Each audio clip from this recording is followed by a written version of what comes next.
Well, hey guys, this is Crack3rz here. I'm gonna do this commentary Swat. for the Swat gameplay that I have up for you. Now I'm gonna show you. This is probably like, I'm guessing, my 5th or something game of Halo Reach, and I'm gonna show you how the spawns work, because Cage is one of my favorite maps, and Swat is one of my favorite game types. And well, here where you spawn, the common routes for the blue team would be either going left, right, or over the top of the thing. And the common routes for the red team would be going left over the bridge, down by the shotgun, or up in the tower. Some common spawn points: grav lift, where they spawn in the spawning building, the right side of the field, and right at the back.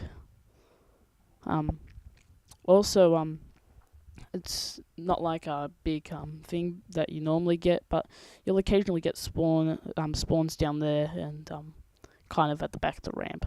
Here's some spots you should definitely avoid: the back, over the lift, the bridge, in between the box on the right, the center, and by the ramp where the spawn is.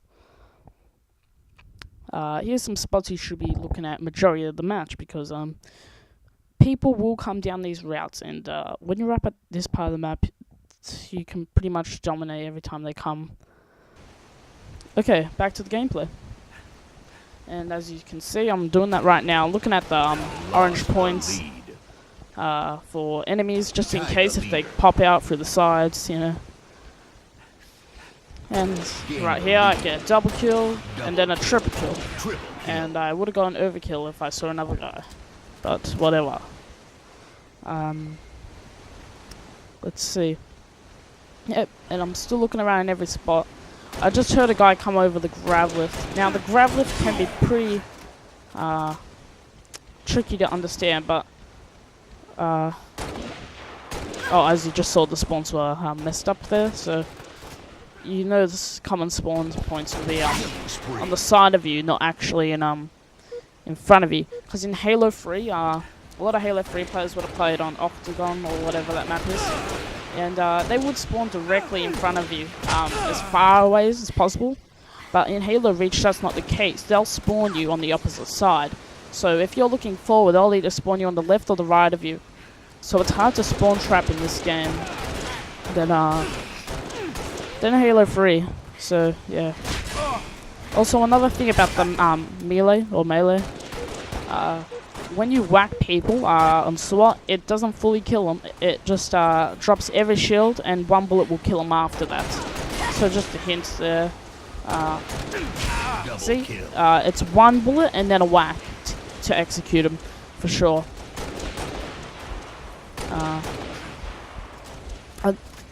Yeah, how he was using that then was pretty smart, but he should have looked around a bit more, that guy on the other side. He probably would have won that situation if he saw me. No, he probably wouldn't have, actually. Yeah, and as I was saying about the grav lift before, it's pretty easy to spot enemies to come over it, because the noise it makes is outrageous. It's really loud. And yeah, it's kind of obvious to pick them out when they're coming over that lift. There's a spawn trap, sort of. You couldn't say it's that because the spawns are that bad. Alright, and now I'm going to show you why I love this top area. Okay, now as you can see, this is a pretty good view, and over there is my favorite part, on the top of the bridge. That's the cover. Now the cover, it's really good because you can only be shot from either the left or the right side, which, as you can see there. Now let's just say this guy's me. Now I'm standing on this side. I'm pretty much invisible on the whole side of this, so yeah, I'll be invisible here. But if I'm on this side, it's vice versa, so I'll be invisible over there. But the thing is, you can still be seen in the center. But the center is a stupid spot because, yeah, pretty much you can take people out easily in the center because they're pretty much walking targets. And as you just heard, I heard a guy coming over the lift. I wasn't fast enough then. I could have reacted faster, but I wasn't able to. Now, you gotta watch out when you're going up that ramp, because you normally get people to spawn behind you, depending on how the spawns are set up. As you can see, I'm coming back to the center to take out some enemies. It's harder to defend yourself in the center because you're visible from I think 6 ways. I'm not 100%, but yeah, I think it's about 6. So you can be shot from 6 different directions majority of the time. So you got to be pretty good at defense if you wanna stay in the center. That's why I recommend playing Gruntpocalypse for firefight. It really helps practice your skills on hiding, because in Gruntpocalypse it may sound stupid, but if you run out in the center, you're most likely dead by a grunt, because they pretty much take you out with the plasma pistols, and the Furod guy comes around that corner. You gotta know how to defend yourself, even if they're staring you at the face. So I think that's very important to know. And now I moved around area, so they come back to that one area because they believe I'm there, but I'm not actually there anymore. And I think that's something people sometimes do. They make the mistake of believing someone's there when they're not. That's why changing your spot can be a good idea. And that's pretty helpful. And as you heard, I just heard a guy come over the lift, so I'm prepared to look where he is. I think it killed him. Also, you can see across the map through there, just a reminder for anyone who didn't know.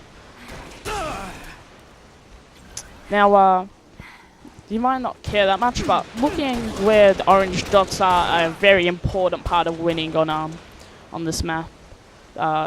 2 reasons. One, they'll most likely they're the only routes you can get killed from. And 2, it's the smarter way to play, and you'll probably go positive every game if you do that technique. And I think that's a pretty big deal, in my opinion. So I normally run back up here majority of the times. And as you just saw there, I already knew he was there, so that helped me kill him. And this has been Crack3rz commentary. Thank you for watching.